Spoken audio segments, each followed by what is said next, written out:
All right. So. Hey. Hey. Ari Hoenig, what's happening, man? Yeah, everything's good. Happy to be here.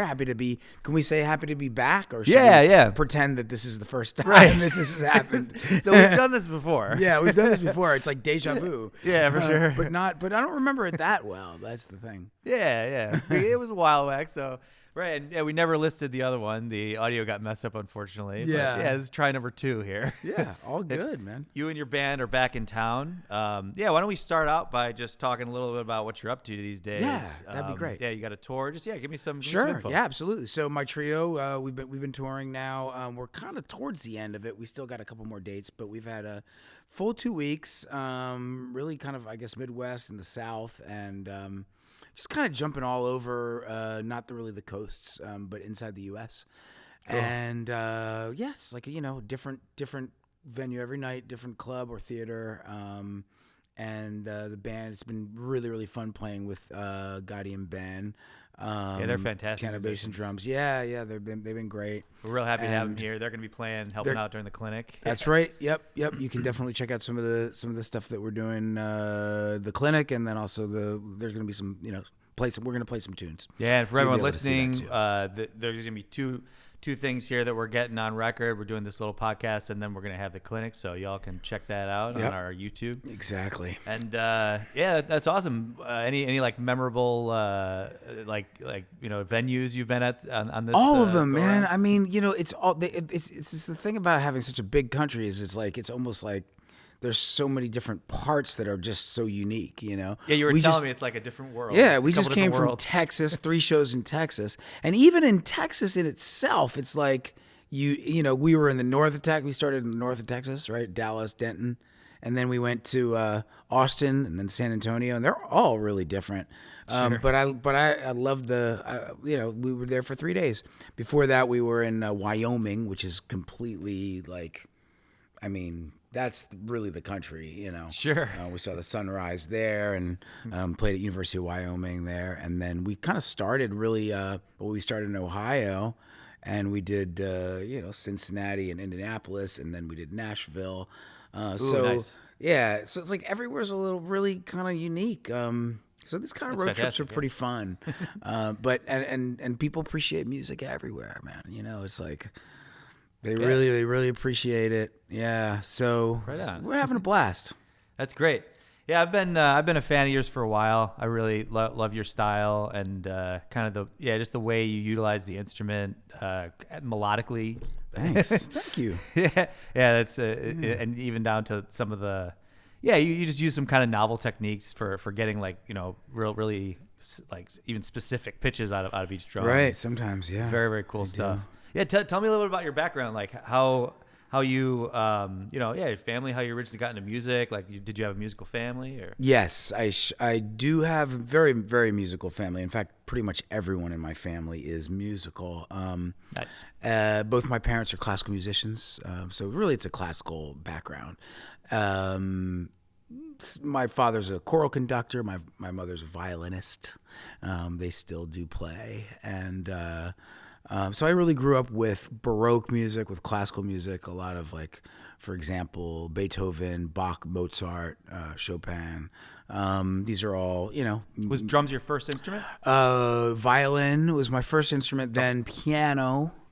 And I honestly didn't care for that at all. Not because of the music and not because of even the instruments. It was just, mostly I just didn't really have great teachers, and it wasn't inspiring to me because it felt like a chore. It didn't feel like I could be creative in that world, and I really needed something that I could be creative with. Sure. And that was me, that I could really express myself. Were your parents into jazz?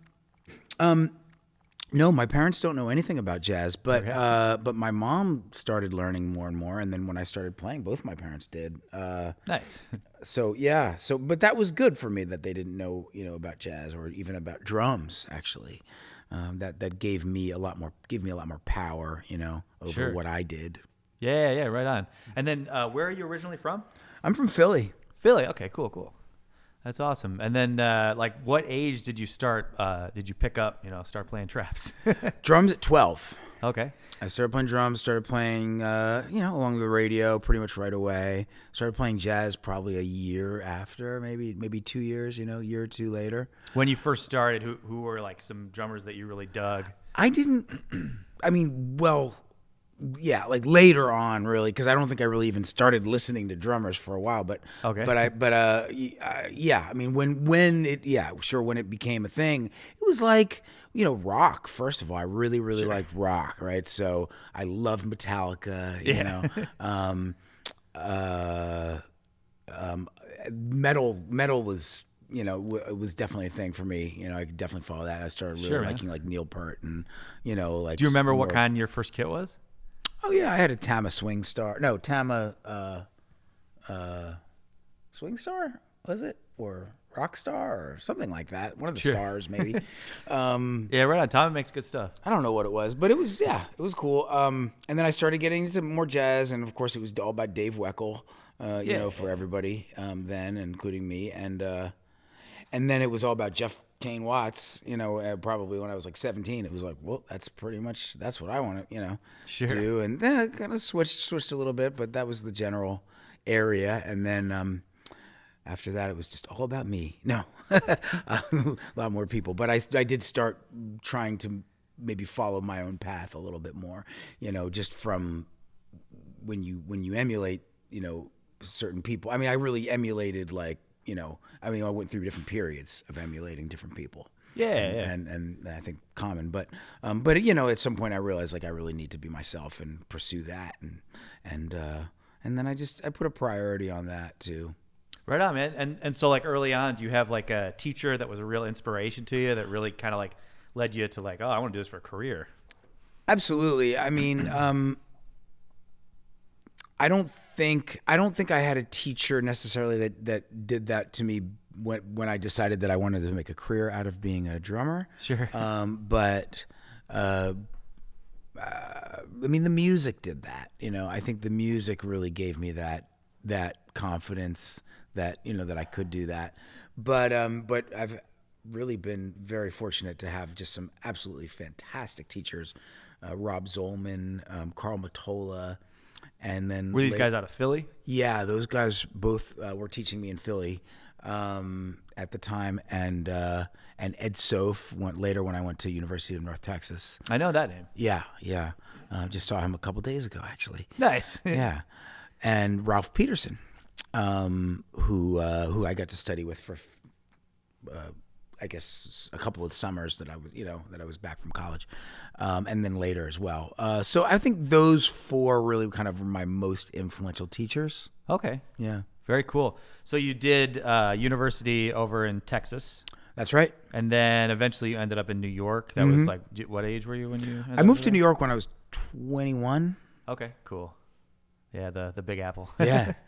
And then you're still living there. We were talking earlier about you lived in Istanbul for a little while too. That sounds like it was more like time. 3 months, but I don't know if you consider it living, but yeah, it was a good chunk. Right, for sure. Yeah, we could do a shout out to some of the endorsements that you have. Oh yeah, for sure. Well, so they're supporting this endeavor here that we're working on. So. Yeah, I very very grateful to have to endorse Yamaha drums. Yeah, right on. We got a cool kit set up for you. Yeah, excellent. You dig it, the 18-inch. Yeah, absolutely. And that's from the Jazz Showcase. So I mean, Elvin's played on that kit. Everyone, Roy Haynes, amazing. Really, really happy to have that kit Louis here. Belson, although Louis actually, I think he brought his own kit, but yeah, a lot of big names have played on that kit. yeah, and definitely happy to have Yamaha support, of course. And then Bosphorus. And Bosphorus, I do endorse. Yep, exactly. Evans is also, really helpful in bringing me here as well. So nice. Yeah. Yeah, they make great heads. I always try to keep them in stock. It's in a modern drum shop. It's so incredibly difficult to stock stuff because there's just so many different variations on everything. Here we go. Here's an interesting kind of related question on that note. Head wise, you're using Evans. What are some heads that you like? What do you use? Yeah, that's a great question, man. It's so funny because it's such a question that just it's I mean, including myself, right? I mean, it's just confusing, right? It's like, what? Well, what is a jazz drummer supposed to play? And so, and I find myself looking up other jazz drummers, like, well, what do they play? Because I don't really even know what, But okay, so I'll just give you my experience though. Onyx is cool. Those are basically G1s, I believe, with their black finish. Oh, okay, cool. G1s are the go-to for me. G1s, Sure. Coated heads. And, Yeah.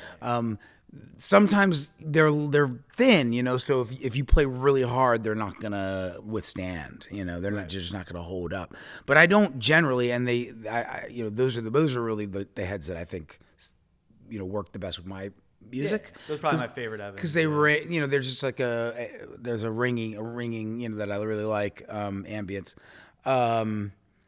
and nice sensitivity on the snare drum. Yeah, it's just that's the head that I would just say, this is the one that I use. Do you usually like tune your bass drum open? Do you do like a power stroke or so Evan's equivalent of that? It's interesting. I would say it depends a lot on the room. Sure. How I tune the drums, and it also depends on the sound of the other instruments in the room as well. So the general overall sound. So of course, I'm not going to be like changing heads. Like, oh, this room sounds like this. Well, let me change the head to a G2. Sure. You don't really have the luxury of doing that. No time for that. Right. But there's very, very simple things that you can do to slightly make some slight changes to the sounds of the heads of the drums. So if you want to like muffle something, what's your go-to? Yeah, that's a great question. So on the fly, Yeah, I'm very happy to answer that. So to me the best way, and it takes a little bit more time, is to take a piece of paper towel, which is like let's say you took a paper towel that like the kind that you'd use in a bathroom, right? To dry your hands. Sure. Like one of those, right? And then you fold it up. Let's say you fold it so that it's, maybe, I don't know, maybe 1.5 inches to 2 inches around a square almost. It doesn't really matter, but I'm just giving you an idea of how big it would be, right? So I guess the video's here. So it'd be, something like this, right? Sure. And then you put tape, you put it on the bass drum, obviously not where the beater is, and then you put tape on. You just tape it on. Right. And it sucks up. What it does is it does muffle it a little bit, but what it does is there's overtones that I want to get rid of. That it more pinpoints the overtones. I mean, it pinpoints the sound. It kind of EQs it in a more accurate way. Right. I mean, I do like the same thing with felt, because here at the shop I just have tons of felt all the time. Yeah. Just a little bit of tape, a little bit of felt. Right. Gets the job done. And a little easier way is just take a hand towel and just put it between the pedal and the bass drum. Sure. Just kind of roll it up tight and then just put it down so that it kind of goes with the bass drum in the circular motion around that. Yeah. And that will just muffle the bass drum just a little bit. So if it's like a big room, do you usually go for like a big room with a lot of resonance? You usually go for like a jazz kind of thing. Do you go for more open or less open in a big room? It really depends. I mean, it depends Everyone's on. different, yeah. But I would say if it's a big room and there's a lot of reverb. Like here. No, this is not a lot of reverb at all. This is a medium maybe. I mean, it's pretty medium. Hey, It's still medium, I would say. It's not a concert hall, yeah. Well, I mean, that's what when you say big room, that's what I would picture. Sure, I guess. But this is your typical warehouse reverb. Yeah. This is kind of in between. But I mean, it depends. But I mean, one of the things for the bass drum, like I don't want to overpower the sound of the bass itself. Yeah. I don't want to get in the way of that, and especially if you're doing a lot of backbeat stuff, and if the drum's tuned high, you can even hit the same pitch sometimes. Yeah. So honestly, for me, it's not like a perfect thing. Like this is what I do in this case, and this is what I do in this case, and this is what I do in this case.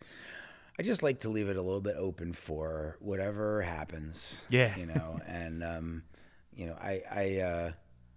I feel confident, that I can make any situation work. Yeah, right on. No matter what the equipment situation is, no matter what the acoustic situation is, and to some degree, even no matter what the musician situation is, although that's kind of the most important one. Do you do the thing that you do at Smalls, I think? Is that a jam, or is that that's not a jam, that's just your group, right? It's not a jam. It's that's where I first saw you play. Yeah, I play there in different situations, but I have played there as a band leader for a long time, and weekly for many years. Yeah, man. On Mondays. Some of the stuff I've seen you play there, it's just so awesome. It's like this controlled like intensity where you guys just you're playing like some real upbeat stuff, and like you're not overdoing it, and you got like kind of a light touch, but with like lots of energy. I love that.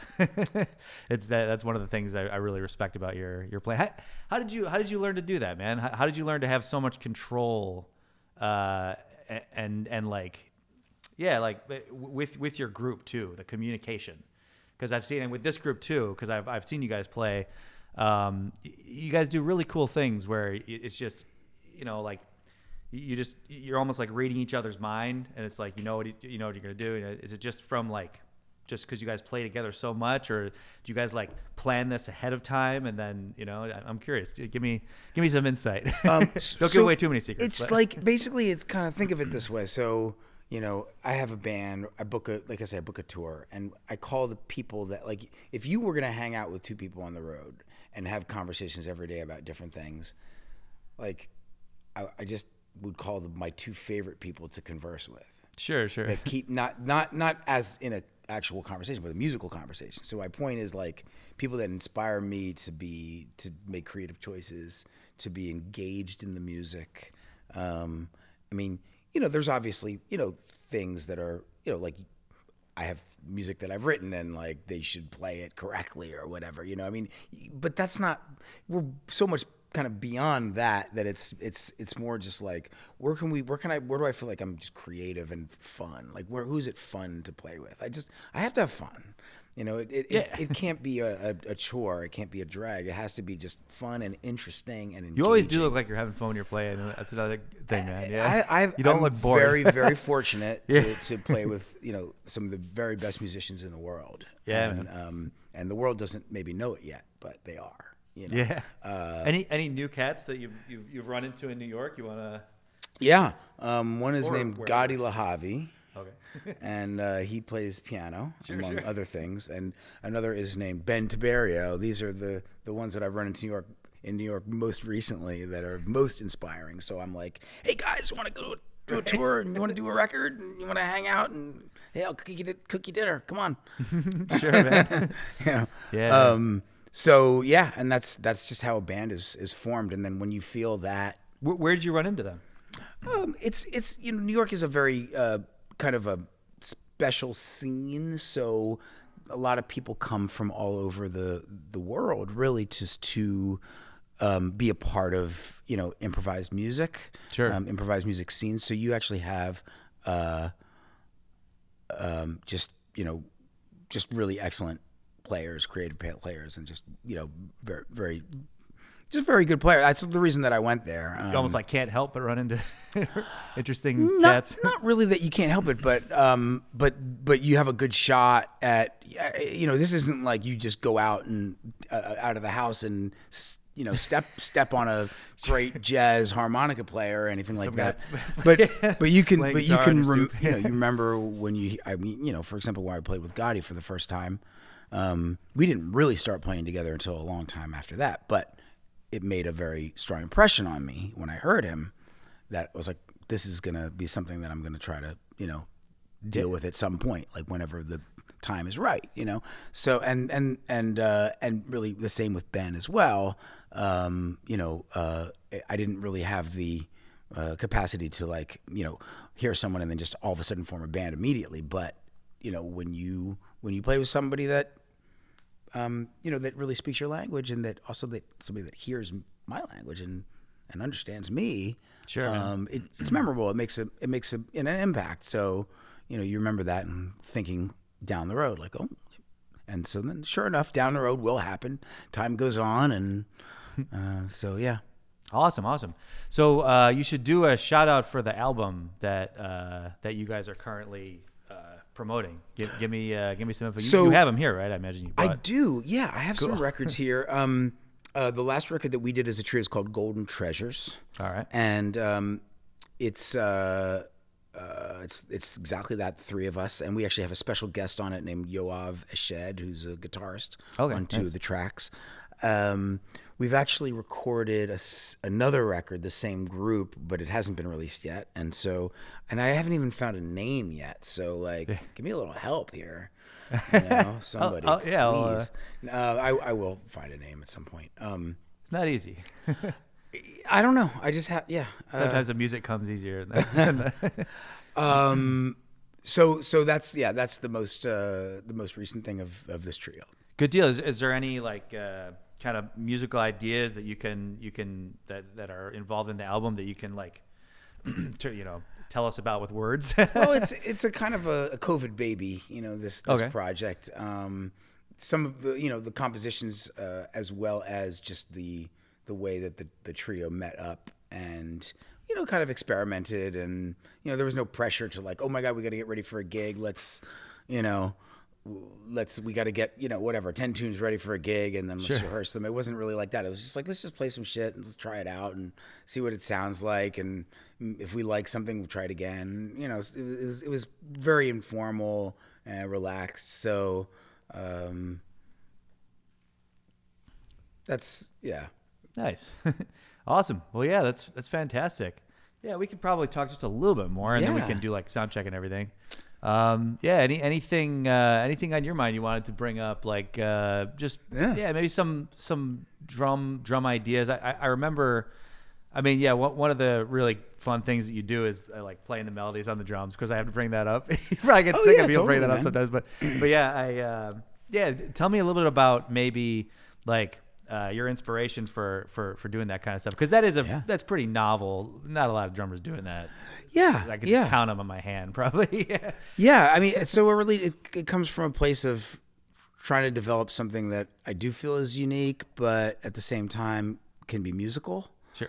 So that it's not like a gimmick for gimmick's sake. Has a musical back. It's backed up by musicality.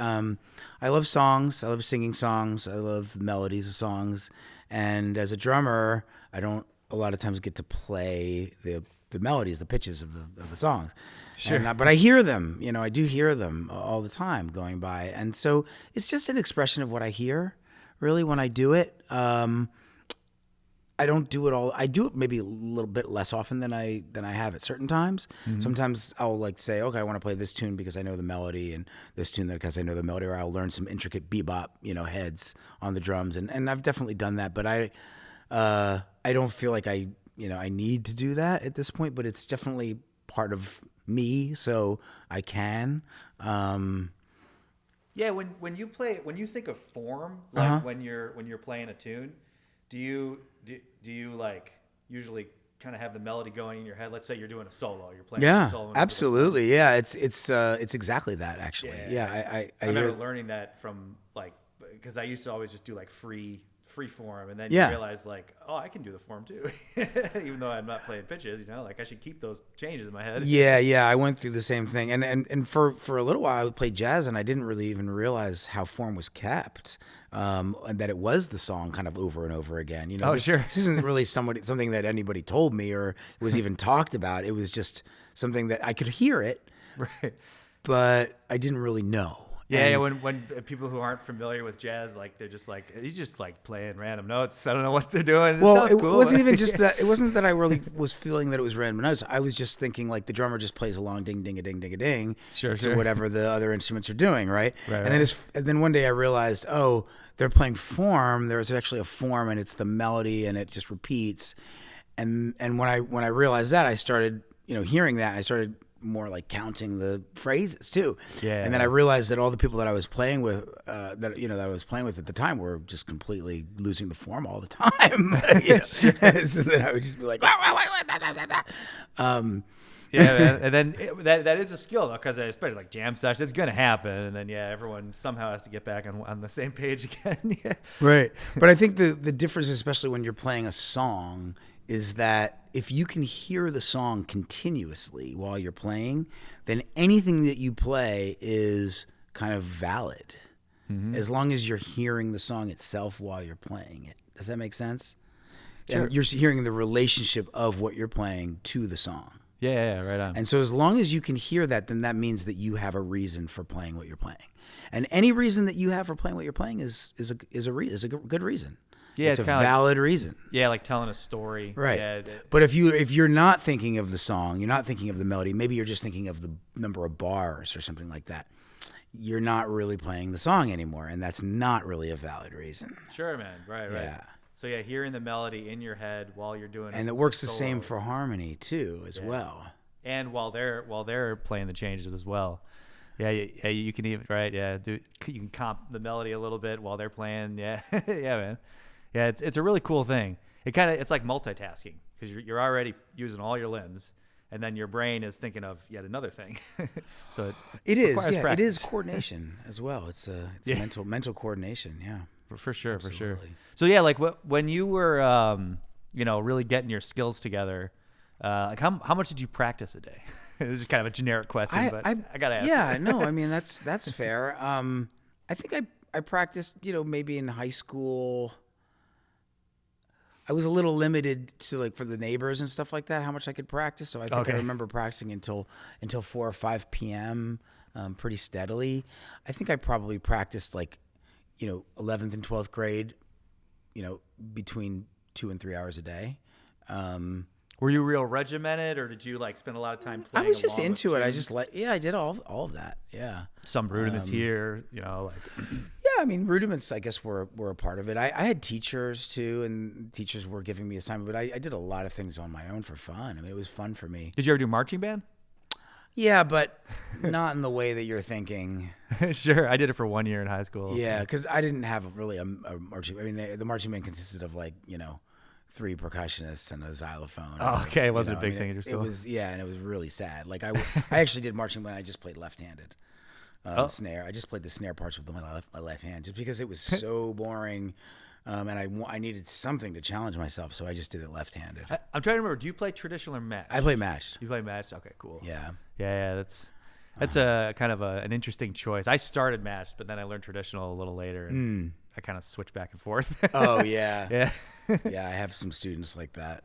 Which is, it's kind of potentially dangerous, because it makes you half as good at maybe not half as good, but you know what I mean. Yeah. It has its disadvantages. I mean, the world's not going to end dangerous, but it's still, it might not be the most practical for your drumming. Yeah. Technically matched is, it is probably superior. I mean, they both have slight advantages. If you're going for perfectly, the classical guys, for a snare drum etude, if you really want to just have everything sound just I think they both have their advantages, Sure. But they're slight. They're really, really slight. And just when you think, oh yeah, it's better to play this traditional grip, somebody comes along and plays match grip better and then reverses it, and you never know. But I think they might have slight advantages, but honestly, that's one thing I'm so lucky to not ever be worried about, hemming and hawing about. And the hemming and hawing is really where you get into trouble. Sure. As soon as you start thinking, well, I don't know, I'm playing Have You Met Miss Jones? Maybe I should play traditional grip. Sure. It's oh, well, now I'm going to play this, Tommy Lee solo where I'm switch to match. Oh, and the flying and I guess switch to match. Yeah. Or maybe I shouldn't switch to match. And it's this kind of not being You're sure overthinking. about. Yeah. Just play. Yeah, it's kind of if you're gonna walk to the store and you want to buy some tea for your dinner or whatever. Spend a half an hour thinking about what shoes you wear or something. Yeah, or even just how you want to walk. Do I walk on the left side of the street or the right side of the street? Sure. No, and then one more question. Yeah, we're almost out of time here, but I have to ask some gear questions. Oh, okay. Because we are a drum shop after all. When are you going to ask me about Patreon? That's the biggest thing, the most important. Sure. Hey, talk about it. Yeah. Blah, blah, blah. You should. I remember last time. Why don't you do that first, and then I'll ask you a quick question. Oh, cool. Okay. Yeah. So about 5 years ago, I started this Patreon, and I've been contributing three tutorial videos every week. Every month. What am I saying? Every week. Every month.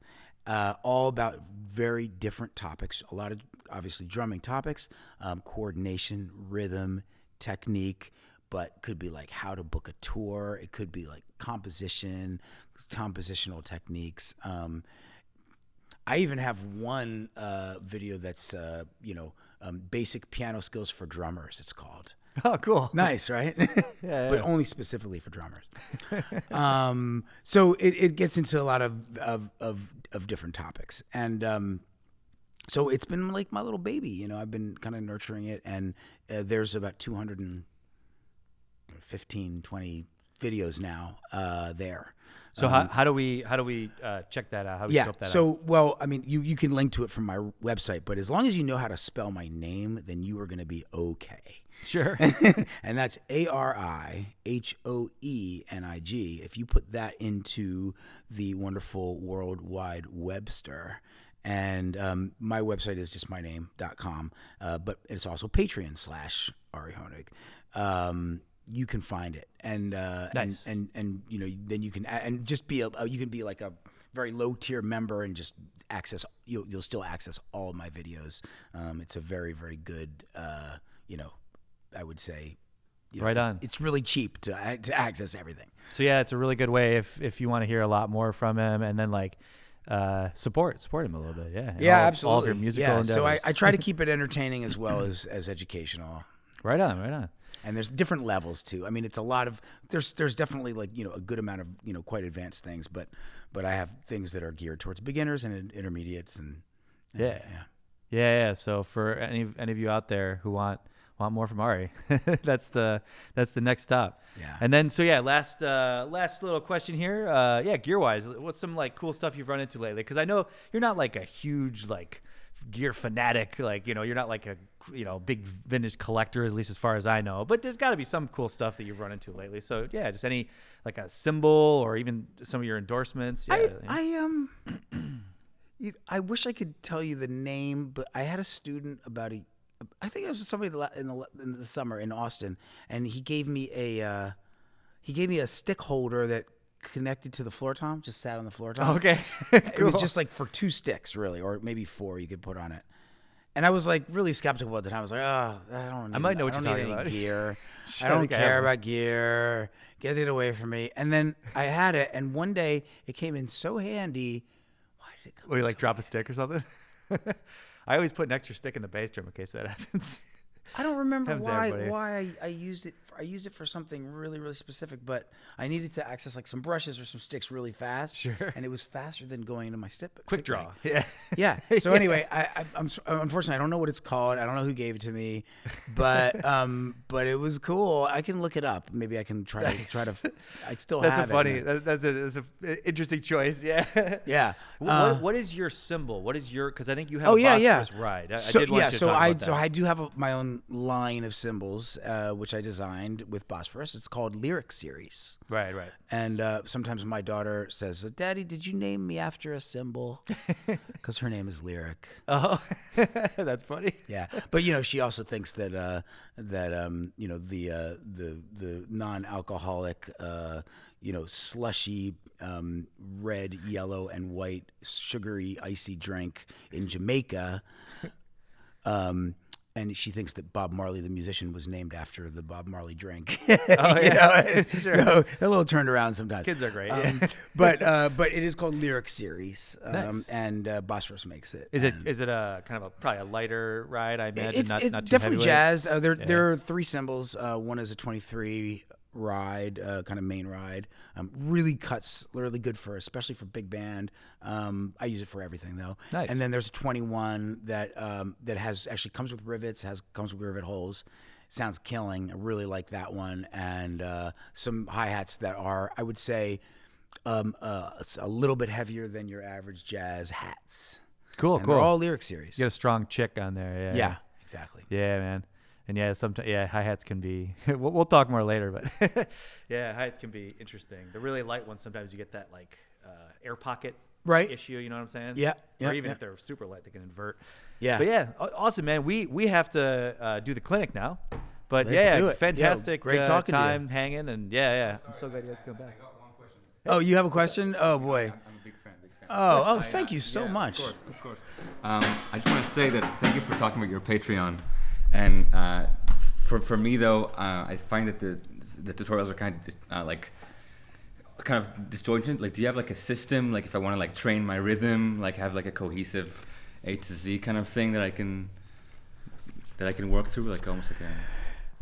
Yeah, absolutely. You just really hit the nail on the head. Yeah, exactly. This is really what I tell all my students is the first thing that they really have to do to understand the language that I'm using, if they want to understand that, if they want to know that, is the system that I have called rhythm training. It's a 3-part three short videos on my music masterclass called Rhythm Training, and the idea is that you just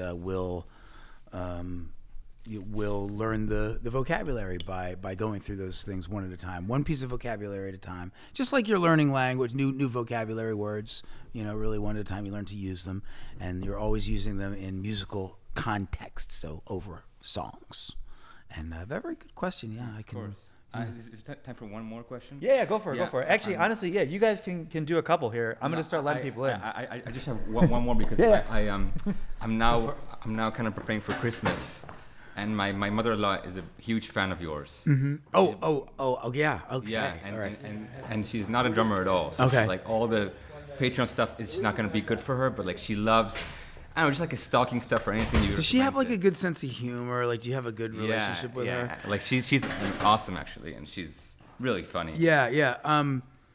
I mean, you have a good relationship with her. I actually have a recommendation for her. Yeah. Oh, yeah. Okay.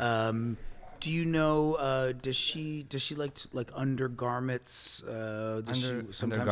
Undergarments. Like, does she wear like nightgowns that are kind of silky or? I mean, she wears underwear. Like that?